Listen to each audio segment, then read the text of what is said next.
gonna go open up the garage real quick. I gotta go grab the truck out of the trailer. It's still been in there since the last time that we went to XRP.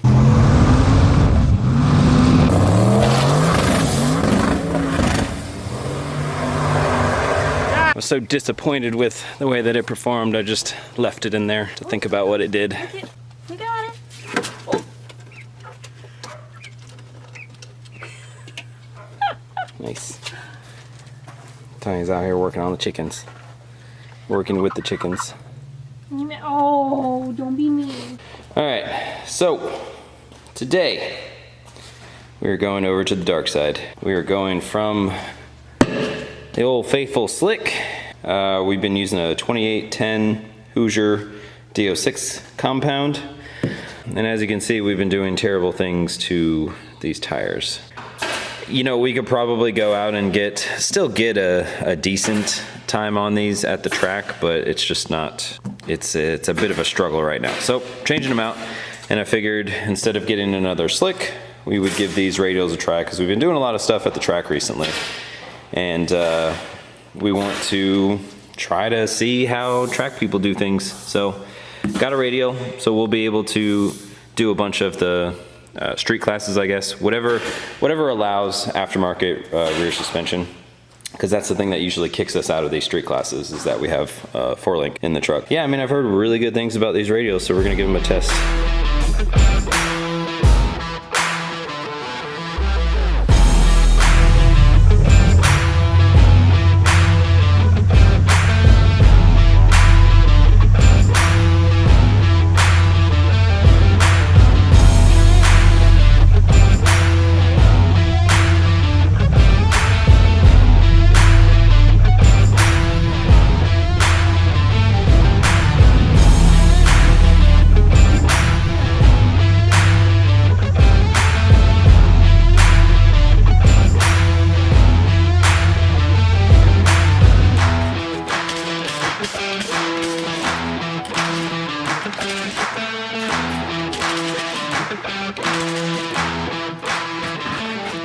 Okay, so we got the radials on the wheels.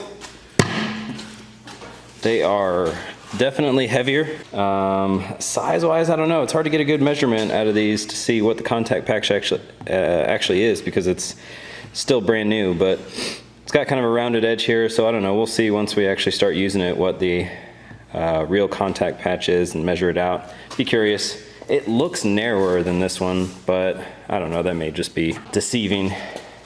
So this is a 2810, not a 10.5, it's 2810. And then this is the 275. So we'll put those back on the truck here in a second, but what I wanted to do, and this is why I had the door open so that we get some good light in here, is show you how messed up these tires actually were. So first of all, the really obvious one is this giant gouge right here. I don't actually remember when this one happened, but I didn't realize how deep it was. So there's not a whole lot of indicator mark left on these. Like for example, we can come over on this one. So this is one of the indicators right here, and you can pretty much see the bottom of it. And then this one is one over here. There's supposed to be two in the middle here, and you can't even see those at all. That's how little amount of rubber we got left. So I mean, we use these all the way to the bottom. So these have similar rubber on them, and look how freaking deep that gouge is. So that was almost all the way through. Yeah, which is pretty terrible.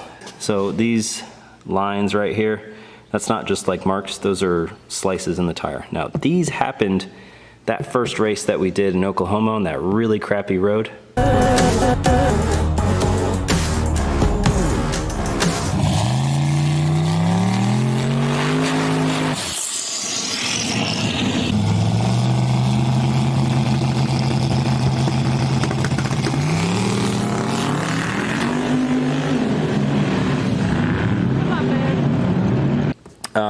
That road was really gnarly, and we did pretty good on it. We had brand new tires, and everybody made a joke. They were like, oh yeah, you're gonna need new tires after racing on that road. Well, technically we kind of did, because this is basically at the bottom of the tire, and you can still see these slices. That means the slices went all the way down to the bottom, and they were brand new when we used them at that race. So Poor tires, lots of use. New tires, about to get some use. So let's slap them on real quick and make a couple changes to the suspension to cater to those.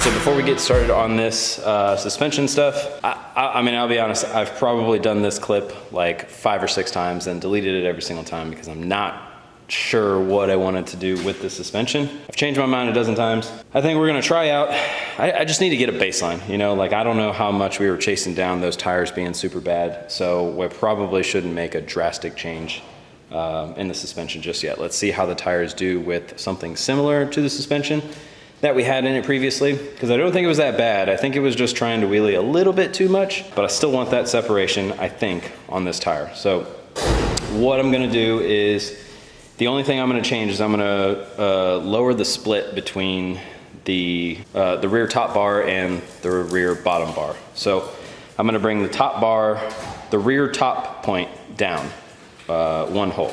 That's gonna be as close to the rear end as I can get. Doing some reading, there's like so much conflicting information. There's so much conflicting information, so I'm getting to a point where I'm like, all right, I don't know who's right, I don't know who's telling the truth, or who's misunderstanding something, or who's leaving some tiny bit of information out that makes theirs true, but also that other person's true. So we're just gonna test it for ourselves. So what I'm thinking is lower point in the rear, closer to the rear end. It's gonna give a little bit less leverage to that top bar, which when we apply power to the rear end, that rear end is trying to twist up. And so that bar up at the top is gonna have less leverage to pull the front of the car up. That's the theory.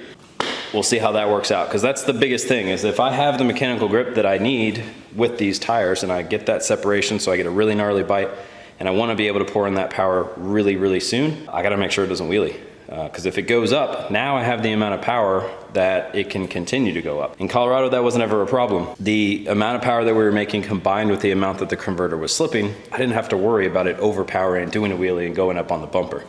Like, we did it accidentally once, or we did a really big wheelie accidentally once, and I realized I didn't have enough to continue that wheelie. So I just didn't care. I didn't have to worry about that. Now we do. This thing will, if I apply, if the suspension was the exact same as it was before and we're making the power that we're making now with the converter that we have now, it would definitely have been on the bumper previously. So I gotta worry about that a little bit. But before we do that suspension stuff, I'm gonna do a little bit of freshening up on the transmission, make sure that's nice and healthy, because we're probably gonna be beating on it pretty hard this weekend. So I drained the fluid. So we got the fluid drained here. I don't know, it's kind of hard to see. It's kind of hard to see in the video, but the basic gist of it is it's a hell of a lot cleaner than what came out of it last time. So it's still red, doesn't smell burnt, smells brand spanking new. There's not a whole lot of debris in it at all. You know, like a slight bit of really, really fine dust is about all I saw in there. So that's pretty encouraging. The last time that I took out the fluid, it had high guard in there, which is supposed to be basically clear, kind of a yellowish tint, and it was black. I mean, it was bad. That was when we had the other converter in there and we put this brand new transmission in there. I thought for a second that I heard it really bad, but we put this new fluid in there, everything was good. We're gonna get some new fluid in there, make sure it's all filled up, and then start on the suspension stuff. I'm not wearing a hat. Weird, right? As always, something unexpected pops up, and that unexpected thing this time around is I found out where all my transmission fluid is going. So I haven't really mentioned it much because it's not a huge deal. We've been able to kind of stay on top of it, but I've always been worried about, you know, leaking on the track or something like that. But anytime I put the truck in the trailer for a long period of time, it leaks a bunch of transmission fluid out of it. I thought it was coming from the seal on the tail shaft. I thought it was coming from the overflow, from having too much fluid come back down from the cooler and the training lines and everything. Turns out that wasn't it the whole time. There's supposed to be a little cap on the back of the yoke, and that's gone on mine. So at some point that thing just completely popped out, and I think it was a long time ago because I've had this issue for a decent amount of time. So I don't know if I can get one locally, but luckily I had, and once again, old parts car comes in handy, saves the day every time. So this is the old drive shaft to the El Camino. It had a Turbo 350 in it, and it had a cap in the back. I don't know if you'll be able to see this. Yeah, you're not gonna be able to see it, but maybe this way? Nope. There's a cap on the back of this. So like in that void right there, there's a cap that seals off the outside of this joint from the rest of the splines. And that little cap is right here. So mangled it up a little bit when I was hitting it out, but I think I can get it flattened back out and usable. It was always a little bit concave, so I think we'll still be good. But I gotta take out my drive shaft and try to get it into that right there. Yeah, so the back of my yoke is completely wide open, and that's what's enabling a lot of the fluid to come out. Now, normally while I'm running the truck, it's not a huge deal. The only thing that I have is the residue from it leaking out when it was sitting still, you know, on the cross member and everything. But normally, before I go and put it in the staging lanes or go to a pass, I wipe everything down, brake clean it down, and then we go. It's not an issue. It doesn't leak while the car is on. That's because all the fluid is being circulated around the whole system. It fills up the transmission cooler and all the lines going to it. So the fluid is below the line that it would come out into that tail shaft area. When I shut it off, everything leaks down from the cooler, from the lines, back into the pan, and it brings it above that line where it actually starts going into the tail shaft. And it just slowly seeps out of the yoke because the splines are exposed. So if I seal that off, bam, problem solved. No more leaking transmission fluid. I'll keep a consistent amount of transmission fluid in it. I don't have to worry about the transmission slipping every now and then because it's losing fluid. So I'm gonna take the time to do it. I haven't done the suspension changes yet. We'll do it right after that. This is our current problem. So hopefully you can get a little better. See how you can see the splines back there? Yeah, that's supposed to have a cap in it. That's supposed to be closed. So at some point that came out. It was probably when we broke the yoke on this side and the drive shaft was flopping around in the transmission. It probably just popped it out. And so we got to put it back in there. Well, unfortunately, this plug that I got is a little bit too small. It's from the El Camino drive shaft. I think it's still going to work though. So here's the thing, we're probably gonna get another yoke. I was talking to Randy, buddy of mine. He's the one that actually suggested that might be the issue in the first place. And so I went and took a look. We thought there was just like a little seal or something taken out of it. No, it was the whole damn plug gone. So I'm gonna rig something up to make this plug work, but more than likely I'm going to get a better yoke for this end. Apparently I'm probably not supposed to be using this for any more than about 800 horsepower, and we're already a couple of hundred horsepower over that. So I'll get a new one, but for now we're gonna employ the use of some JB Weld. So I'm gonna snugly fit this in there so it's nice and snug and concave, and then I'm going to put a good healthy layer of JB Weld around the edges and on top of it to create a cap. We'll let that sit overnight, get the suspension all changed up, and slap the drive shaft in tomorrow morning so that we're ready to race tomorrow afternoon or evening. So that's the plan. Get to it. Okay, we got the cap in there. So I got that metal cap in there, and then I just put a layer of JB Weld all around the outside on the bottom of it where it actually touches the metal, and then along the outside of it, and then I just put another layer all the way over top of it. So hopefully that will seal it up enough. It's not like it really, it's not like it's holding any pressure. It's not really holding any pressure or anything like that. So hopefully it holds in there. There's gonna be a lot of vibration. It's gonna be spinning really fast, but it's at the center of where that's gonna be spinning, so I don't think it's gonna have a whole lot of, you know, centrifugal force on it. So hopefully it'll stay in there. I mean, I got JB Weld holding in one of my freeze plugs that popped out on the dyno, if you guys remember a while back. So if it can hold that, and there's a fair amount of coolant pressure going on in the motor, it should be able to hold that. There's zero pressure that's gonna be pushing back on that. You know, it's really just to hold the fluid, to keep the fluid from leaking out the back of that. when I have the car off. So when that fluid rises and it gets into those splines, that's just there to seal off that. So as long as it can survive the pulls where it's gonna be spinning really fast and have a bunch of vibration, then it should be good. So also, this is just a temporary fix. I wanna get a better yoke in there, and the yoke that we get is gonna have a pressed in cap. So that'll be the right way to do it, but this will work for now. All right, so the next thing that we got going on, I tried to explain this earlier, but I got a much better view of it now. So these are the rear bars to our forelink. This is the actual rear end. So what I'm gonna do is I wanna try to keep this thing from wheeling too much. So I'm gonna bring this bar down. So what that's gonna do, hopefully, my theory behind this is whenever we put power to this rear end, it's constantly trying to twist up. And so this bar, the further away it is from the rear end, the more leverage it has to pull on the rest of the chassis up. So it's gonna be pulling the front end up. I don't need that at the track. I don't need that weight transfer like we need on the street. So I'm gonna lower this bar down. Hopefully that takes away its tendency to wheelie a little bit. And then I'm gonna bring this bar up a little bit. And I'm doing that to hopefully take away, we're gonna be taking away a little bit of anti-squat percentage. We're gonna go from what we're at right now, I think is around 130. And with these two changes, that's gonna put the anti-squat value down to about 110. So less anti-squat, it's gonna have less tendency to separate, because the angle of this bar, I know it looks really steep right now, but that's because the rear end is hanging down. When this thing's at rest, this angle is a lot less, but it still has an upward angle. The theory behind that, I guess, is this bar, if it's angled up in the front, it is going to have the tendency to push the rear end away from the body. It's gonna separate. That gives me the ability to push the tire into the ground.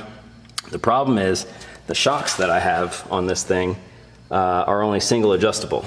So the issue becomes, if I put too much anti-squat into this thing, it's going to separate really, really early, and I have no way to slow that down. So what I want to do is mechanically have it not separate as fast. So what I'm hoping, we still get some separation, so we push that tire into the ground, but it happens, you know, we get that max expansion, you know, a little bit off the line. Not immediately. As soon as I let go of the button, it just wants to separate like 3 inches. I want it to happen a little bit later. So I'm hoping that decreasing the split on these rear bars is going to help with that. The front bars, I think they're gonna be fine as they are. I can't really do, if I wanna decrease the split in the rear, I can't do a whole lot in the front without taking away too much anti-squat and actually going below the line to being squat. So if I still want it to separate, but I want it to separate a little bit slower, I think this is going to be our best bet. So I'll knock these, I have to do them one at a time so that I don't mess up the alignment or the pinion angle or anything like that. So unfortunately, it's a little bit more complicated because my diagonal bar that keeps this rear end centered is tied to the bolt that goes through this bottom forelink bar. So I've got to move that along with it up to this middle hole. So that's going to take a little bit longer than normal. Other side is a lot easier because that diagonal bar goes to the front bar instead of the rear one. So top bar should be pretty easy too, just to undo that bolt and nut. We'll have to break this bar loose because when I come down, it changes the angle of this a little bit, and so the distance of this bar is going to change a little bit. So when I come down, it's not going to line up directly with that hole. I'm going to have to adjust this bar a little bit to center directly on that hole so I can get the bolt back in. So I have to do that one bar at a time so that I don't change the alignment or anything like that. Emotional support animal. She's here, you know, actually her main purpose here, like she doesn't need to work on the car, just when I'm on the floor, she's got to let me know when bugs are trying to crawl on me. Bringing in an actual support. You know what, actually, she'll be better at the job that I'm basically having you here for. Come here, lady, get on. Dude, these little girls, they attack the crap out of some bugs. So if there's anything crawling around me, Well, she'll probably come and attack it. go over shoulder then. All right, I'm gonna get this other side done and then we're good to go. Okay, suspension changes made. We're back on the ground. Everything looks good. We're able to center the axle pretty easily. Only took like one tiny little turn, so makes sense. Shouldn't have been that big a difference anyway. So now the only thing we got left is I'm going to, I got to start it up and check training fluid. Now we can actually fill it, knowing that we won't be losing any every time it's sitting still. So fingers crossed, that was the only place that everything was leaking. So fill it all the way up, make sure the tranny is operating normally, and then we're gonna load up. So we got the truck all ready to go, and I was super stoked because we wanted to go to the track and try out these new tires, and it shows rain in the forecast. Unfortunate, but we are going to make the best of it and go test out the new tires and the suspension. Not that it'll be really that good of a test anyway, because we're just gonna be driving around. But we're gonna go get some ice at a local shaved ice place.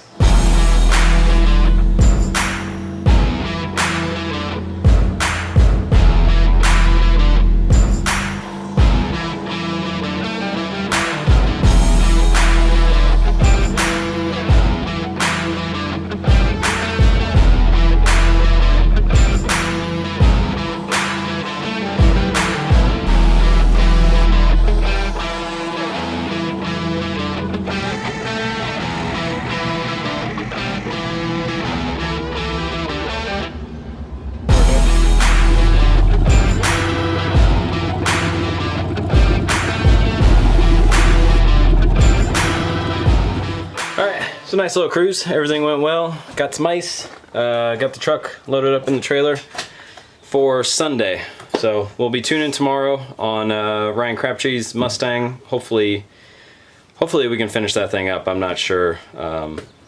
We'll go into that more in the next video. But that'll probably be the next video. And then the video after that is going to be racing on Sunday. Weather looks good, so we should be able to go and get some payback against Chris after royally screwing up the pass that we had against him. So anyway, as always, like, share, subscribe. Be sure to leave a comment. Let me know what you thought of the video. Let me know if you got any questions. And yeah, that's about it. We'll see you next time.